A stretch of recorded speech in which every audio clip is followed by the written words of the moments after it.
C'est le journal spécialisé, le film français qui a sorti l'info il y a quelques jours, dans le rôle de Simone Veil et la comédienne Elsa Zilberstein. Et derrière la caméra, Olivier Dahan, spécialiste des biopics. On se souvient de La Môme, le film sur Edith Piaf, ou encore de Grâce de Monaco sur Grace Kelly.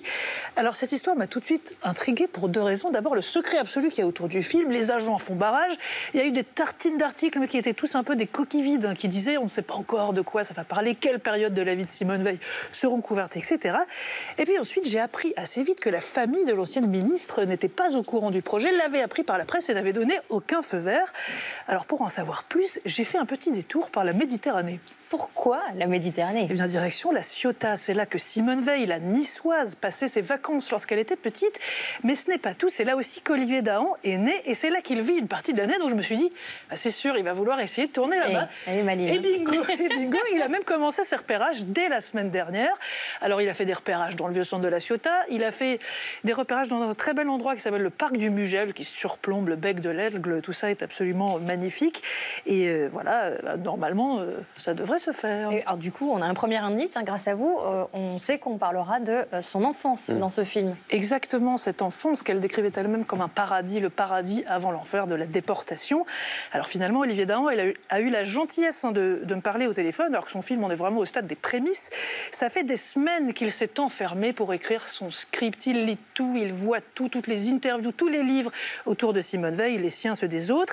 Et il fait tout relire par une consultante, la journaliste politique du Monde Magazine, Vanessa Schneider, qui donc relit et a la charge de vérifier que tout ça est bien conforme à la réalité, à la vraie vie de Simone Veil. Alors forcément, avec Olivier Dahan, j'ai parlé aussi d'actu. Voici une retranscription fidèle de sa réponse à la question: l'antisémitisme qui secoue le pays affecte-t-il son écriture? C'est le cas, mais ça fait malheureusement des années que c'est le cas. Tout bon scénario doit résonner avec l'époque et faire réfléchir, sinon ça ne sert à rien.